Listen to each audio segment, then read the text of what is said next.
Hi friends, welcome to my channel Yummy Cooking. இன்னைக்கு நம்ம சேனல்ல ஒரு சூப்பரான ரெசிபி தான் பார்க்க போறோம். அதுக்கு முன்னாடி நம்ம சேனலை சப்ஸ்கிரைப் பண்ணாம சப்ஸ்கிரைப் பண்ணிக்கோங்க. இப்போ வாங்க வீடியோக்குள்ள போகலாம். இன்னைக்கு நம்ம ஒரு சூப்பரான எம்மியான ஒயிட் சாஸ் பாஸ்தா எப்படி பண்றதுன்னு தான் பார்க்க போறோம். வாங்க எப்படி பண்றதுன்னு பார்த்துடலாம். இப்போ ஒரு panல நான் பட்டர் ஆட் பண்ணிக்கிறேன்.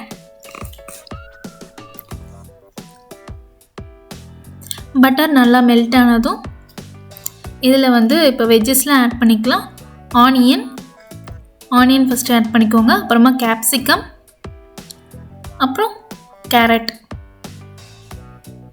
இப்போ பாயில் பண்ணி வச்சுருக்க கார்ன் ஆட் பண்ணிக்கலாம்.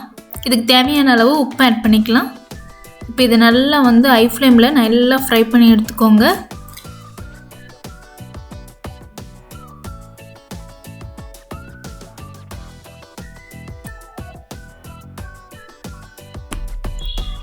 இப்போ இதெல்லாம் ஒரு பவுலில் வந்து ட்ரான்ஸ்ஃபர் பண்ணி வச்சுக்கோங்க.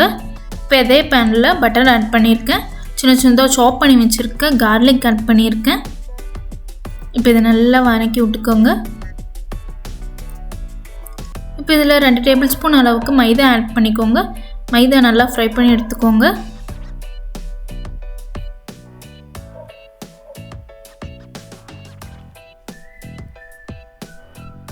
இப்போ இதில் 1 கப் அளவுக்கு மில்க் ஆட் பண்ணியிருக்கேன். காய்ச்சின மில்க் தான் ஆட் பண்ணியிருக்கேன். இதை நல்லா விஸ்க் வச்சு நல்லா லம்ப்ஸ் எதுவும் இல்லாத மாதிரி, கட்டிகள் எதுவும் இல்லாத மாதிரி நல்லா மிக்ஸ் பண்ணி விட்டுக்கோங்க. பாருங்க, நல்லா வந்து சாஸ் நல்லா திக்காயிடுச்சு.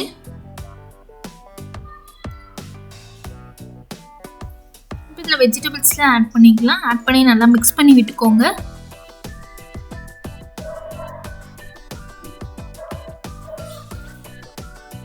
நெக்ஸ்ட் இதில் இட்டாலியன் சீசனிங் கொஞ்சம் ஆட் பண்ணிக்கலாம். நெக்ஸ்ட் சில்லி ஃப்ளேக்ஸ் ஆட் பண்ணிக்கலாம். கொஞ்சமாக 1/2 டேபிள் ஸ்பூன் பெப்பர் ஆட் பண்ணிக்கலாம். தேவையான அளவு உப்பு ஆட் பண்ணிக்கலாம். இது நல்லா மிக்ஸ் பண்ணி விட்டுக்கோங்க.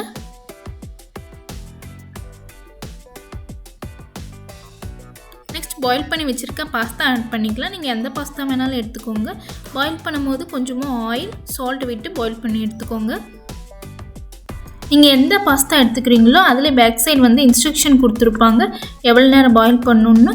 அதுக்கு தகுந்த மாதிரி நீங்கள் வந்து பாயில் பண்ணி எடுத்துக்கோங்க. இப்போ இதை நல்லா கலந்து விட்டுக்கோங்க.